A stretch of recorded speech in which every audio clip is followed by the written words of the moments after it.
लेकिन कल उनका वह विभाजनकारी मानसिकता एक बार फिर से सामने आ गई, जब उन्होंने सरदार पटेल को जिन्ना के समकक्ष रख करके देश तोड़क जिन्ना को महिमा मंडित करने का प्रयास किया है। मुझे लगता है भारत की जनता इस विभाजनकारी मानसिकता को कभी स्वीकार नहीं करेगी और उत्तर प्रदेश की जनता को हरगिज स्वीकार नहीं करेगी। ये तालिबानी मानसिकता है जो हमेशा तोड़ने में विश्वास करता है।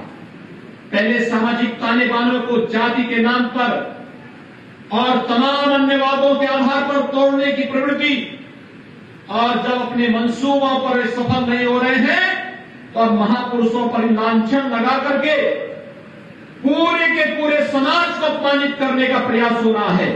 इस दुष्प्रवृत्ति को कतई स्वीकार नहीं किया जा सकता है और पूरे समाज को और पूरे प्रदेश को इसकी निंदा करनी चाहिए। समाजवादी पार्टी के राष्ट्रीय अध्यक्ष को अपने इस कृत्य के लिए प्रदेश की जनता से माफी मांगनी चाहिए, देश की जनता से माफी मांगनी चाहिए कि भारत की अखंडता के शिल्पी सरदार वल्लभ भाई पटेल का यह अपमान देश कभी स्वीकार नहीं कर सकता। उनका ये वक्तव्य इसलिए आया है क्योंकि विभाजन की उनकी प्रवृत्ति हमेशा रही है।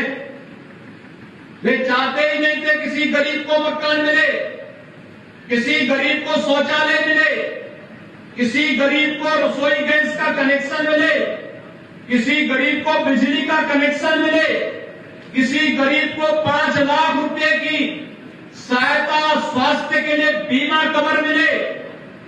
और भाइयों बहनों, आपने देखा होगा कोरोना कालखंड के दौरान ये सभी नेता कोरोना के दौरान सपा हो, कांग्रेस हो, बसपा हो, ये सभी लोग कोरोना के दौरान होम आइसोलेशन में थे, घर से बाहर नहीं निकले थे। गरीब जनता के पास जाने की बात तो दूर, अपने स्वयं के पदाधिकारियों के घर में भी नहीं गए। और जब उनके नेता स्वयं होम आइसोलेशन में थे तो उनके पदाधिकारी और उनके कार्यकर्ता भी होम आइसोलेशन में पड़े हुए थे।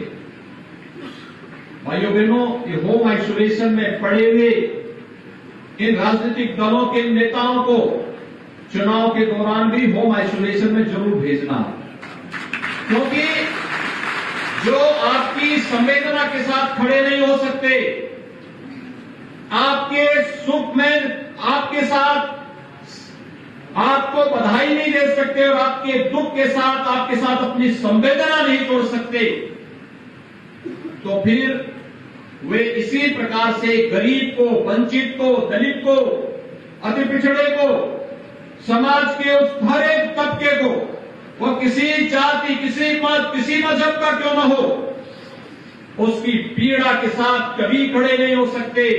और ये होंगे भी कैसे, क्योंकि इनकी प्रवृत्ति तो हमेशा गरीबों की संपत्ति को और व्यापारियों की संपत्ति को हड़पने की रही है। इनको पीड़ा इस बात के लिए नहीं होती थी कि किसी गरीब की संपत्ति को कोई माफिया कैसे हड़प रहा है। इनको पीड़ा तब होती है जब प्रदेश सरकार किसी माफिया के द्वारा हड़पी गई जमीन पर बुलडोजर चलाने का कार्य करती है, तब इन नेताओं को बुरा लगता है। लेकिन भाइयों बहनों, 2017 के बाद प्रदेश सरकार ने अपराध और अपराधियों के प्रति जीरो टॉलरेंस की नीति के साथ कार्य करना प्रारंभ किया।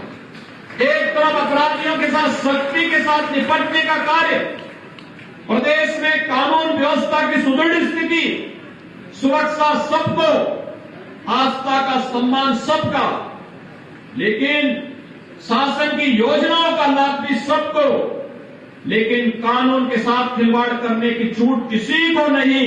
और शासन की इस व्यवस्था का परिणाम है उत्तर प्रदेश तेजी के साथ हर एक क्षेत्र में आगे बढ़ता हुआ दिखाई दे रहा है।